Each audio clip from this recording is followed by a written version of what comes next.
आज आप इंटरनेट पे देखो, जब युद्ध की बातें चलती हैं दो देशों के बीच में, लोग कितना खुश हो रहे हैं, ओ युद्ध करो, एक्साइटेड हो रहे हैं। और उन समयों की मैं बात कर रहा हूं जो समय आज तक का दुनिया का सबसे डिप्रेशन से भरा हुआ समय था। वर्ल्ड वॉर 1, वर्ल्ड वॉर 2, परमाणु बम गिर रहे थे हर तरफ। द मोस्ट डिप्रेस्ड टाइम था दुनिया के लिए। जबकि वो दिन थे कि जब लोगों के पास खाना नहीं होता था। लोग मेरी पुरानी वीडियो चला रहे थे जहां पर मैं बोल रहा हूं कि युद्ध नहीं होगा, लेकिन वो भविष्यवाणी इसके लिए नहीं है जो आज हो रहा है। वो तब हुई थी जब रशिया और यूक्रेन की लड़ाई हुई थी। लोग कह रहे थे कि विश्व युद्ध शुरू हो जाएगा, और मैंने कहा था कि विश्व युद्ध शुरू नहीं होगा। इस बात में सब देशों का यूथ एक दूसरे से लड़ रहा है, लेकिन उन्हें नहीं पता आने वाला समय कितना भयंकर आ रहा है। आप देखो, लोग खुश हो रहे हैं, मीम्स बना रहे हैं, ये देश के लोग, वो देश के लोग। मैं किसी चीज का नाम नहीं लूंगा, लेकिन मैं आपको बता देता हूं। और मैंने कहा था कि क्या क्या होगा, और वो हुआ। लेकिन अब जो होगा मैं आपको बता रहा हूं, ये डेंजरस चीज है जो अब निकल रहे हैं लोग। एक लंच, दोपहर का खाना, पूरे दिन की जो कमाई होगी, लोग सिर्फ दोपहर का या रात का एक समय का खाना खरीद पाएंगे उससे।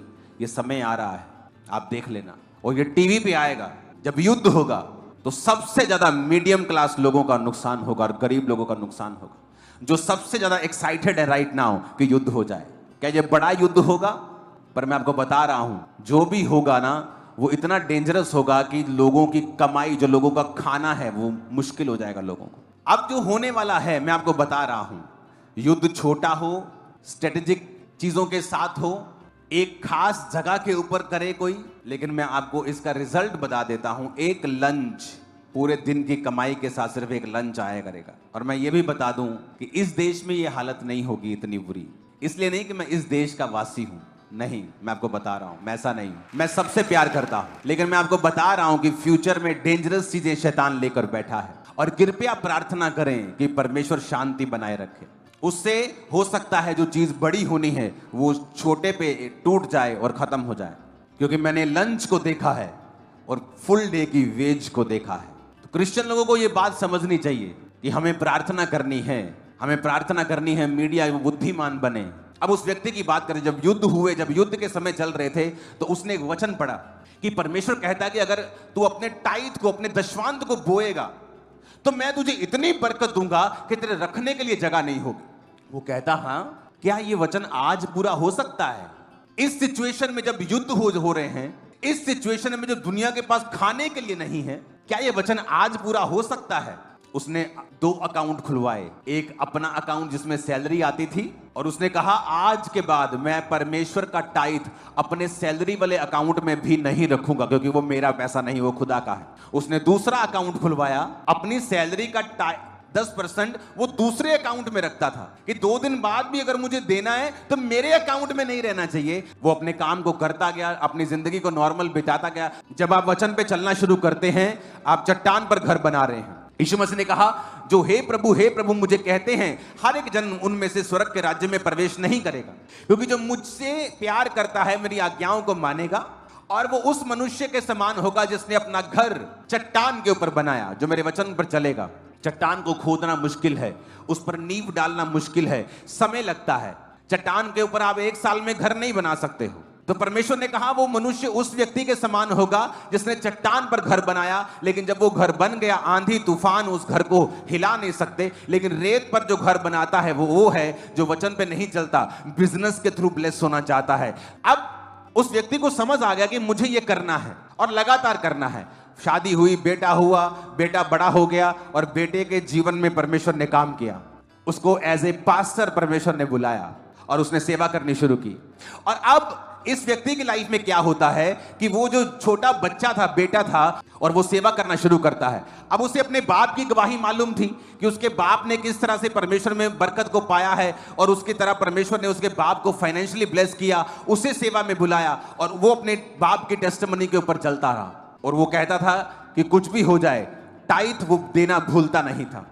अगर आप इस दुनिया में स्टडी करेंगे तो इस दुनिया में आपको एक ही व्यक्ति ऐसा मिलेगा जिसने 27 प्लेन्स, कार्स नहीं, प्लेन्स डोनेट किए हैं। ये वही बेटा था जिसने 27 प्लेन्स डोनेट किए, जिसके बाप ने खुदा के लिए अलग खाता खुलवा दिया था। और वो कैसे अमीर हुआ? चर्च से नहीं। उसकी चर्च आज भी आप देख लो, 500 लोगों से ज्यादा उसकी चर्च में लोग नहीं हैं। लेकिन हमेशा परमेश्वर ये प्रूफ करता है कि पास्टर की प्रोस्पेरिटी, पास्टर की ब्लेसिंग, चर्च की ब्लेसिंग इस बात पे निर्भर नहीं करती कि चर्च कितनी बड़ी या छोटी है। वो इस बात पे निर्भर करती है कि उस वचन को जो बाइबल में लिखा है उसने कितना व्यक्तिगत उसे बनाया है या कितना सीरियसली वो उसे लेता है। वो टाइट देता रहा, देता रहा, देता रहा। एक दिन जो जमीन उसने खरीदी थी, उस जमीन के नीचे नेचुरल गैस के भंडार निकल आए, नेचुरल गैस के भंडार निकल आए। और ऐसी ऐसी घटनाएं उसकी लाइफ में हुई कि परमेश्वर ने उसको फोर्सफुली आशीषित किया। और लोग आज भी हैरान है कि 500 लोगों की चर्च है और ये व्यक्ति 9,000 करोड़ का मालिक कैसे हो सकता है?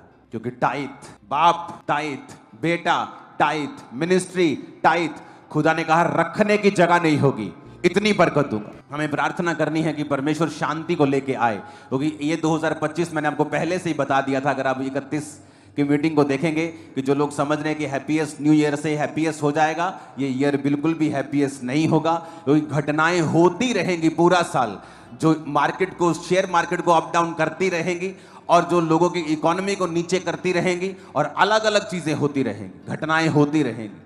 क्रिश्चियन लोग अगर आप ये बात को समझ जाएंगे, ये साल अगर आप फास्टिंग, प्रेयर, बाइबल रीडिंग करेंगे जितना आपने पहले कभी नहीं किया, ये साल आपकी एक ऐसी नींव पड़ जाएगी जो आने वाली जनरेशन तक आपकी हेल्प करेगी। और ये यादगार साल होगा आप लोगों के लिए कि इस साल मैं परमेश्वर में फास्टिंग करना शुरू किया था, मैं परमेश्वर में प्रार्थना करना शुरू किया था। आने वाले समय में ये बात मेरी लिख लेना, फोर्सफुली आपको प्रार्थनाएं करनी पड़ेगी। ऐसा ऐसा ऐसा माहौल बन जाएगा, आपको प्रार्थना करनी पड़ेगी। जब कोविड आया तो लोगों को बड़ी दिक्कत हुई, मर गए, डिप्रेस हो गए। मेरे लिए कोई प्रॉब्लम नहीं थी, क्योंकि मैं तो जीता ही वैसे था।